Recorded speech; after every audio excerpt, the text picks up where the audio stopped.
Hi, Assalamu alaikum. I am Dr. Nizamuddin Qasmi. I am a sexual disorders and infertility specialist working here at Saira Healthcare and Hijama Center, Barabanki Uttar Pradesh. अगर आपने हमारी पिछली कुछ videos देखी होंगी या फिर किसी दूसरे यूनानी फिजिशियन के कुछ टॉपिक आपने देखे होंगे ज़ोफ़े बाह से रिलेटेड, तो यूनानी सिस्टम ऑफ मेडिसिन का जो कॉन्सेप्ट है, जो डिज़ीज़ के असबाब में जो चीज़ें शामिल करते हैं, उसमें जो सबसे ज़्यादा इम्पोर्टेंस दी जाती है ज़ोफ़े बाह में, वो होती है आज़ाए रईसा की कमज़ोरी। वाइटल ऑर्गन्स की जो वीकनेस और कमज़ोरी होती है, उसकी वजह से जो सेक्सुअल डिसऑर्डर्स होते हैं लोगों में, वो बहुत ज़्यादा कॉमन होते हैं। तो वो आज़ाए रईसा, जाहिर सी बात है वाइटल ऑर्गन्स के बारे में हम पहले बहुत मरतबा डिस्कस कर चुके हैं। आज की इस वीडियो में जो बेसिकली हम डिस्कस करने वाले हैं वो है उज़्वे रईस, जो सबसे ज़्यादा आज़ाए रईसा में, वाइटल ऑर्गन्स में जो सबसे ज़्यादा इम्पोर्टेंस रखता है हमारा एक उज़्वे रईस, जिसको हम लोग कहते हैं ब्रेन, दिमाग की जो कमज़ोरी अगर किसी शख्स में हो जाती है तो उसकी वजह से आपके अंदर क्या क्या परेशानियां आती हैं, आपके अंदर क्या क्या सिम्टम्स और अलामात आते हैं और इसकी वजह से आपको क्या क्या परेशानियां होती हैं, और फिर इन परेशानियों को आप कैसे दूर कर सकते हैं, इसका ट्रीटमेंट का जो है उसूल क्या है यूनानी सिस्टम ऑफ मेडिसिन में, लाइन ऑफ ट्रीटमेंट क्या है। और लास्ट में हम बात करेंगे कि अगर इस तरह की परेशानी आपके अंदर डेवलप हो जाए, आपके अंदर उज़्वे रईस की कमज़ोरी आ जाए, तो एक नुस्खा हम आपको बताने वाले हैं। आज की इस वीडियो में लास्ट में हम एक नुस्खा डिस्कस करेंगे, आप लोगों को बताएंगे कि उस नुस्खे को यूज़ करके, उस मेडिसिन को यूज़ करके आप इस बीमारी से अपने आप को बचा सकते हैं और इस डिज़ीज़ को क्योर कर सकते हैं। तो चलिए शुरू करते हैं आज की इस वीडियो को। और सबसे पहले हम बात करते हैं कि ये उज़्वे रईस हम इसको क्यों कह रहे हैं, दिमाग को जो है इतना इम्पोर्टेंस क्यों दिया जाता है। तो जाहिर सी बात है, दिमाग, इंसान जो है ना, इंसान ये अशरफुल मखलूक़ात है ना। जितनी भी तख्लीक़ हैं अल्लाह ताला की इस दुनिया में, सबसे ज़्यादा मुशर्रफ, सबसे ज़्यादा मुअज़्ज़म, सबसे ज़्यादा जो इम्पोर्टेंस है वो है इंसान को। इंसान के बारे में अल्लाह ताला ने इरशाद फरमाया है अपनी मुबारक कुरान में कि लक़द खलक़नल इंसान फ़ी अहसनि तक़वीम, हमने इंसान को सबसे खूबसूरत ढांचे में बनाया, सबसे खूबसूरत बनाया इंसान को। तो वो क्यों है? जाहिर सी बात है, इतनी अज़ीम तख्लीक़ात अल्लाह ताला की इस दुनिया में हैं, लेकिन उसके बावजूद भी सबसे ज़्यादा जो मुशर्रफ बताया गया, सबसे ज़्यादा जो ख़ास बताया गया, वो इंसान को बताया गया है। और इंसान का जो इम्तियाज़ है वो क्यों है, आप लोगों ने कभी गौर किया कि नहीं किया? लेकिन मैं आप लोगों को आज की इस वीडियो में बताना चाहूँगा कि इंसान को जो ये इम्पोर्टेंस हासिल है वो सिर्फ़ और सिर्फ हमारे दिमाग की वजह से है, हमारे ब्रेन की वजह से है। जो थिंकिंग, जो हमारे सोचने की कैफियत है, वो सिर्फ हम ही लोगों के अंदर है। बाकी दूसरी मखलूक के अंदर ये चीज़ें अल्लाह ताला ने इतनी ज़्यादा नहीं दी हुई हैं जितना कि हम लोग सोच सकते हैं। नए नए आइडियाज़ हम दे सकते हैं लोगों को, नई नई चीज़ें हम सोच सकते हैं। जितना ज़्यादा सोचने की, तदब्बुर की सलाहियत हमारे अंदर है, वो किसी दूसरे के अंदर नहीं है। और वो क्यों आती है हमारे अंदर? वो जाहिर सी बात है हमारे दिमाग और ब्रेन की वजह से आती है। अब ये दिमाग और ब्रेन कितना इम्पोर्टेंट है अकॉर्डिंग टू मेडिकल साइंस भी अगर आप देखें, जाहिर सी बात है इसको अल्लाह ताला ने इतनी हिफाजत से रखा हुआ है। ये आप देखते हैं ना, दिमाग हमारी कितनी हिफाजत से, जाहिर सी बात है हड्डियों के अंदर, ये जो हमारा ये खोपड़ी है ना, खोपड़ी जो सर है, सर की हड्डी के अंदर रखा हुआ है। और ऐसे ही नहीं कि सर की हड्डी के अंदर है, फिर इस सर की हड्डी के बावजूद उसको 3 लेयर से, 3 तरह की परतों से उसकी हिफाजत की गई है, जिसको हम लोग ड्यूरामेटर, अरेक्नाइड मैटर या फिर पैरामीटर के नाम से जानते हैं। 3 लेयर्स हैं, ड्यूरामेटर, अरेक्नाइड मैटर और पैरामीटर के नाम से जानते हैं उनको, उन लेयर्स को। तो अब जाहिर सी बात है इतनी इंपॉर्टेंट चीज़ है, तभी तो अल्लाह ताला ने उसकी इतनी हिफाजत की है कि पहले उसको हड्डियों के बीच रखा, हड्डियों के अंदर रखा, ताकि जो है अगर कोई बाहर से चोट लगे तो डायरेक्टली हमारे ब्रेन उससे जो है मुतासिर ना हो। उसके बाद उसकी हिफाजत के लिए बैक्टीरिया और वायरसेस से हिफाजत के लिए 3 तरह की लेयर्स और परत बना दी, ताकि वो डायरेक्टली जो है वायरस, बैक्टीरिया वहाँ तक पहुँचने ना पाएँ और उसकी हिफाजत हो पाए, जिनका नाम हमने आपको बता दिया कि उन लेयर्स को हम किन किन नामों से जानते हैं।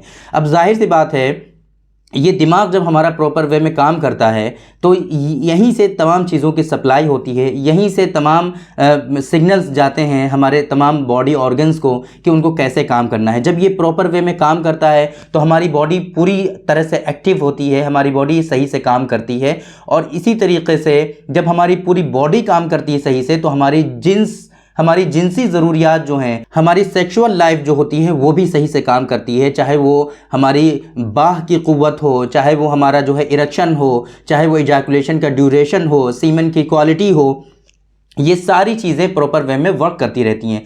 लेकिन ये बात तो हो गई नॉर्मल हालत में कि अगर आपका दिमाग सही से काम कर रहा है, दिमाग आपका जो है कवी है, मजबूत है। लेकिन अगर ये उज़्व रईस जो है हमारा दिमाग कमज़ोर हो जाए या ये माऊफ हो जाए, सही से काम ही ना करे, तो आपके अंदर क्या क्या होने वाला है। तो देखिए, सबसे पहले जो परेशानियां सिम्टम्स आती हैं इसकी वजह से जो आपको परेशानियां होती हैं वो क्या होती हैं, उस पर एक नज़र हम डालते हैं कि अगर आपका दिमाग कमज़ोर रहने लगेगा, अगर आपका दिमाग माऊफ हो जाएगा या आपके सर पे चोट लग जाएगी, सही से आप सोच नहीं पाएंगे, तो उस सूरत में आपको क्या क्या परेशानियाँ और सिम्टम्स आते हैं वो हम आपको एक मरतबा समझाने की कोशिश करते हैं। तो ऐसे लोगों में क्या होता है कि दर्द सर जो है ऑन ऑफ उनको हेडेक होता रहता है, दर्द सर उनका बना रहता है, या तो कभी कभी होता है फिर सही हो जाता है, फिर होता है फिर सही हो जाता है, या फिर वो दर्द सर रेगुलर बेसिस पे होता रहता है।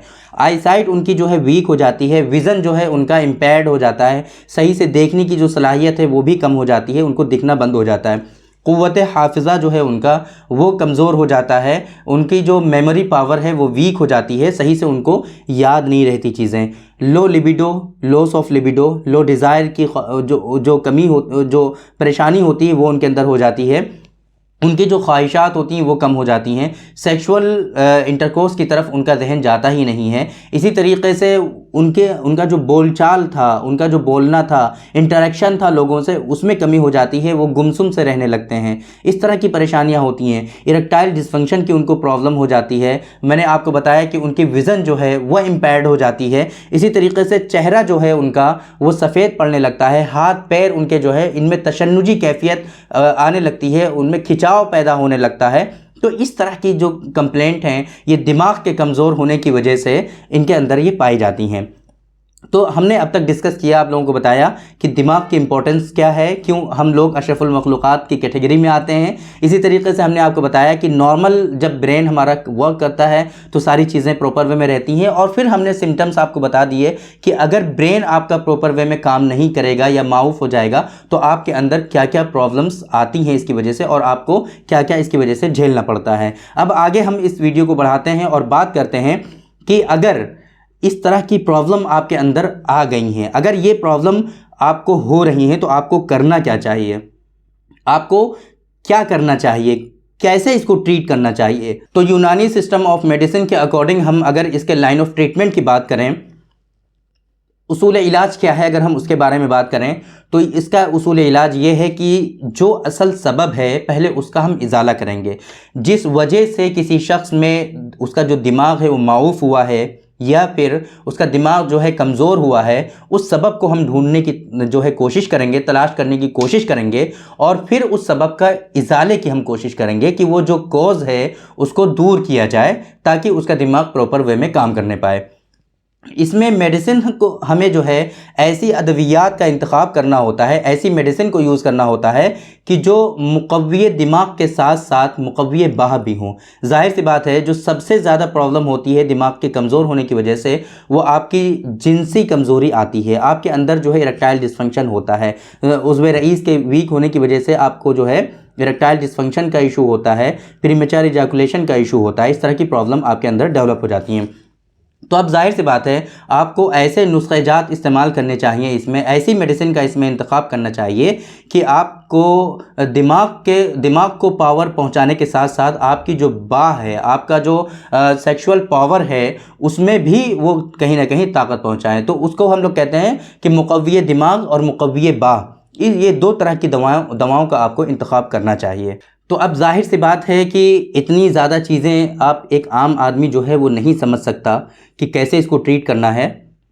ये एक मेडिकल फील्ड के जो डॉक्टर्स हैं वही लोग आपको गाइड कर सकते हैं। स्पेशली यूनानी सिस्टम ऑफ मेडिसिन के जो डॉक्टर हैं वही आपको गाइड कर सकते हैं। लेकिन एक नुस्खा हम ऐसा आपको आज बताने जा रहे हैं कि अगर आप इसको यूज़ करेंगे, अगर आपको इस तरह की परेशानियां हैं, अगर आपका दिमाग कमज़ोर हो गया है, दिमाग आपका माऊफ हो गया है, तो अगर इस नुस्खे को आप रेगुलर बेसिस पे यूज़ करेंगे तो इंशाल्लाह धीरे धीरे दिमाग की कमज़ोरी आपकी दूर हो जाएगी। और साथ में क्या होगा कि आपकी जो जिनसी कमज़ोरी आपके अंदर लाहिक हुई है, सेक्सुअल डिसऑर्डर्स जो आपके अंदर आए हैं, वो भी इंशाल्लाह आपके दूर हो जाएंगे। तो इस नुस्खे में कुछ चीज़ें हैं जिनको आपको जो है 4-4 ग्राम लेना है और कुछ चीज़ों को आपको 10-10 ग्राम शामिल करना है। तो पहले 5 चीज़ें हम आपको बताते हैं इस नुस्खे में, जो है दारचीनी, करनफल, ऊद, ज़ाफ़रान और इसी तरीके से अंबर। तो ये जो 5 चीज़ें हैं इनको आपको 4-4 ग्राम शामिल करना है। इसी तरीके से इसमें आपको बहमन सुर्ख, बहमन सफ़ेद, तूदरी सुर्ख, तूदरी सफ़ेद और सालब, इनको जो है आपको 10-10 ग्राम शामिल करना है। इनको इस तरीके से शामिल करने के बाद पाउडर की फॉर्म में आपको बनाना है। पाउडर की फॉर्म में आप इसको बना सकते हैं, इजीली आसानी से बन जाता है। फिर इसको आपको डेली बेसिस पे यूज़ करना होता है। तो ये नुस्खा जो है काफ़ी कॉस्टली भी है, महंगा भी है थोड़ा ये, तो आप इसको बना भी सकते हैं या फिर आप मशवरा देखो, असल चीज़ तो वही है जो हमने पहले भी कई सारी वीडियोस में आप लोगों को बताया हुआ है कि अगर इस तरह की परेशानी आपके अंदर आ रही है, अगर आपको इस तरह की डिजीज़ेज़ हो रही हैं, तो आप इसके जो माहिर डॉक्टर हैं आप उनसे कंसल्ट करिए। ये इस तरह की जो डिजीज़ेज़ हैं, ऐसी कोई डिज़ीज़ नहीं है जो ये ठीक ना होती हो, बस परेशानी ये है कि आपको सही वक्त पर सही ट्रीटमेंट नहीं मिल पाता है और फिर इस वजह से आप जो है सफ़र करते हैं, आप परेशान होते हैं। और ऐसे ऐसे पेशेंट हमसे कंसल्ट करते हैं कि सर हमें 15-15 साल हो गए हैं, हमें इतनी ज़्यादा परेशानी हो गई है कि अगर हमें सही से ट्रीटमेंट नहीं मिला तो अब हम खुदकुशी करने पर मजबूर होंगे और हम मर ही जाएंगे अगर सही से हमको ट्रीटमेंट नहीं मिला तो। अब परेशानी कहाँ है?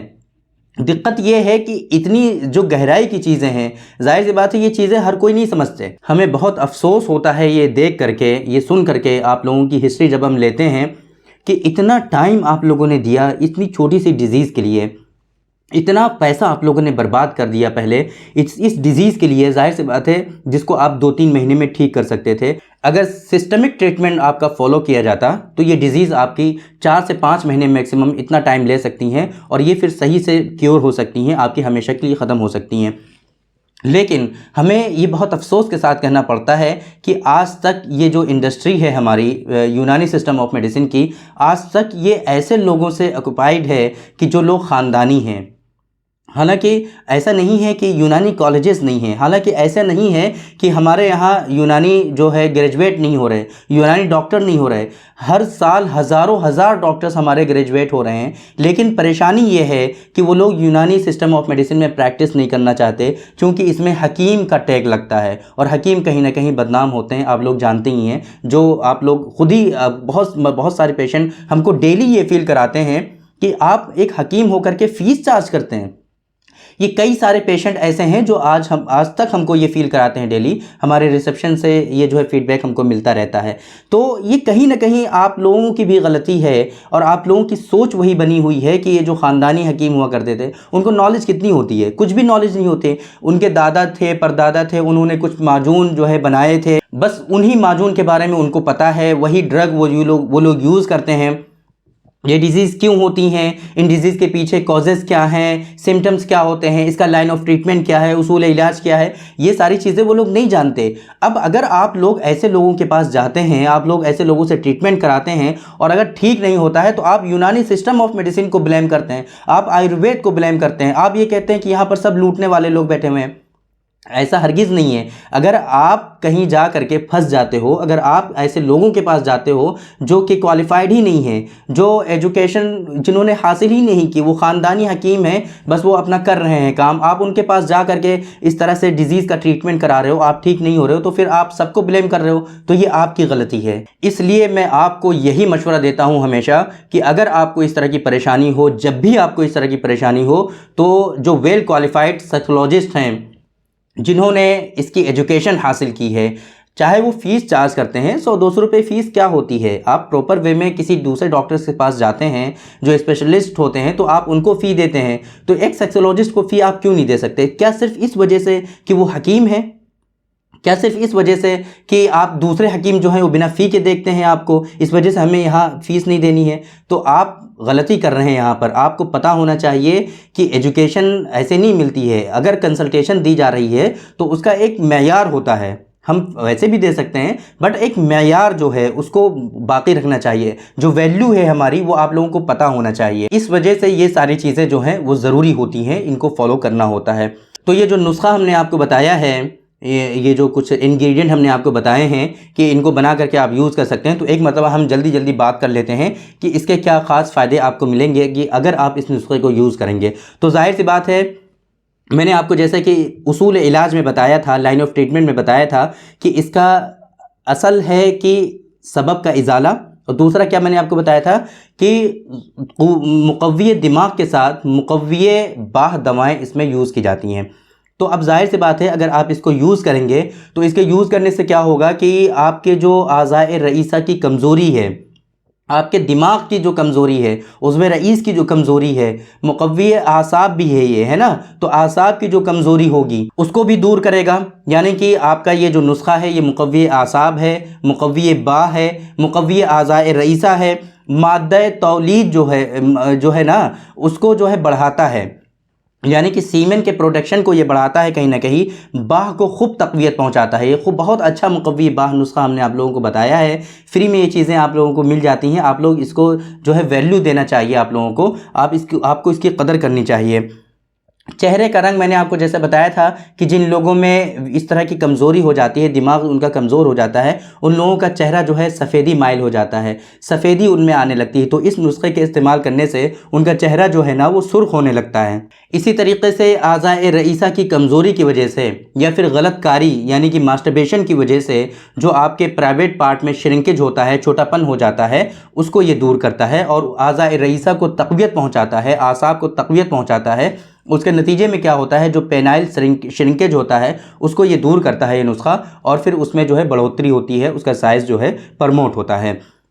तो आज के इस वीडियो में दोस्तों हमने डिस्कस किया, आप लोगों को बताया आज़ाए रईसा के बारे में कि इसकी वीकनेस की वजह से, जैसा कि आप लोग जानते हैं कि जिनसी कमज़ोरियां होती हैं उसमें आज़ाए रईसा में से जो सबसे इम्पोर्टेंट उज़्व है हमारा दिमाग, उसके बारे में हमने डिस्कस किया। आप लोगों को बताया कि दिमाग के कमज़ोर होने की वजह से आपको क्या क्या परेशानियाँ होती हैं, क्या क्या सिम्टम्स आते हैं, अलामात क्या होती हैं उसकी इसके बाद हमने आपको बताया कि इसका लाइन ऑफ ट्रीटमेंट क्या है ना। डिस्कस किया कि दिमाग का असल काम क्या है, नॉर्मल फंक्शन जब होता है तो कैसे ये काम करता है और कैसे आपकी बॉडी जो है प्रॉपर वे में एक्टिव रहती है, ये हमने डिस्कस किया। बाद में हमने बताया कि लाइन ऑफ ट्रीटमेंट आप इसका क्या है अकॉर्डिंग टू यूनानी सिस्टम ऑफ मेडिसिन, कैसी दवाओं का आपको इंतखाब करना चाहिए, ये हमने डिस्कस किया। बाद में हमने एक नुस्खा बताया और उस नुस्खे के जो फ़वाइद हैं वो भी हमने डिस्कस कर लिया। उम्मीद करते हैं कि आप तक सही इन्फॉर्मेशन पहुंची होगी और आप इसको फॉलो करेंगे। तो थैंक यू वेरी मच, बहुत बहुत शुक्रिया आपका। आज की इस वीडियो में इतना ही। इंशाल्लाह कल फिर मुलाकात होगी आपसे एक दूसरी वीडियो में, हम डिस्कस करेंगे आपसे एक दूसरे टॉपिक पर। तब तक के लिए आप हमें इजाज़त दीजिए। अस्सलामु अलैकुम।